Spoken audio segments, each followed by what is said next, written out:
নমস্কার। আজকে আমরা আমাদের মানি মেকিং মাইলেজের যাত্রা আজকে আবার শুরু করছি নিফটি অ্যানালিসিস দিয়ে। নিফটি কালকে আমাদের আলোচনা অনুযায়ী আমাদের সাপোর্ট লেভেল ছিল 24,700 থেকে 650, এই লেভেলেই সাপোর্ট নিয়েছে এবং এখান থেকেই পুল ব্যাক দেখা গেছে আর নিফটি এখান থেকে রাইজ করেছে। নিফটি ক্লোজ হয়েছে 24,950-এর কাছাকাছি। এখন যদি সমস্ত লোগুলোকে আমরা অ্যাড করি সেই ক্ষেত্রে আমরা একটা ট্রেন লাইন দেখতে পাচ্ছি। এই ট্রেন লাইন আর পুরোনো ট্রেন লাইন মিলিয়ে একটা ট্রায়াঙ্গেল ফর্ম করছে।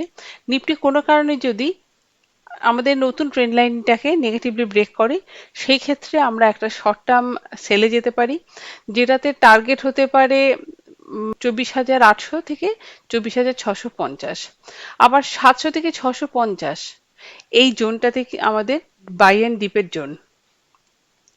এবারে ধরা যাক নিফটি ওপরের দিকে পুরোনো ট্রেন লাইনটাকে ব্রেক করলো, সেক্ষেত্রে আমরা একটা শর্ট টার্ম বাইয়ে যেতে পারি।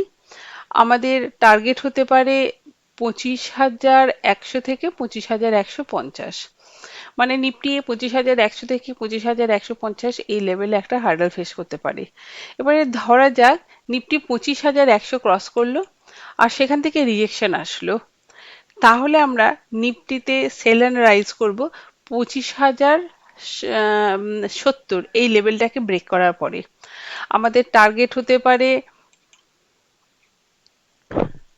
24,950 থেকে 24,850 লেভেলটা।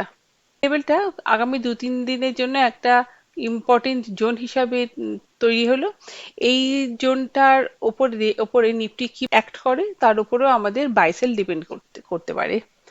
যেমন নিফটি যদি এই লেভেলটাকে ওপরের দিকে ব্রেক করে সেই ক্ষেত্রে আমরা একটা শর্ট টার্ম বাই যেতে পারি, আবার নিফটি যদি এই লেভেলটাকে নিচের দিকে ব্রেক করে সেক্ষেত্রে আমরা একটা শর্ট টার্ম সেলেও যেতে পারি।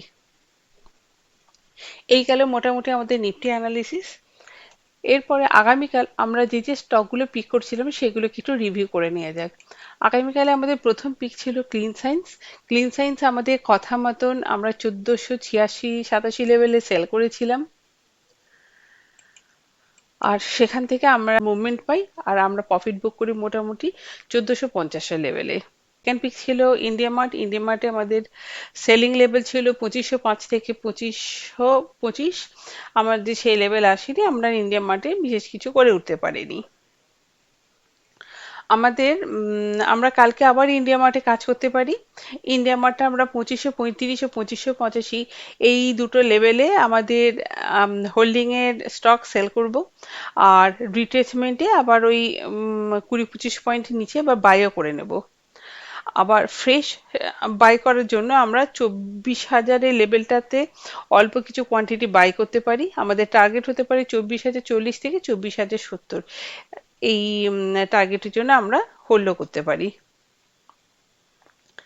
কালকে আমরা কেয়ার রেটিং এও কাজ করতে পারি। কেয়ার রেটিং এ আমরা 1930 এবং 1950 এই দুটো লেভেলে সেল করার চেষ্টা করব, টার্গেট হবে 1905 আর স্টপ লস আমরা এই ক্ষেত্রে মেনটেন করব 1977। এইচডিএফসি এএমসি স্টকটাও আমার খুব ভালো লেগেছে, আমরা এই স্টকটাতেও কাজ করতে পারি। 773 থেকে 768 এই লেভেলে আমরা এন্ট্রি নেওয়ার চেষ্টা করব, স্টপ লস দেবো 762 আর টার্গেট হবে 782 থেকে 790। যাই হোক, কালকে আমরা এই স্টকগুলোতে কাজ করে দেখি আমাদের কতটা প্রফিট হয়। Hope for the best. Thank you, good night.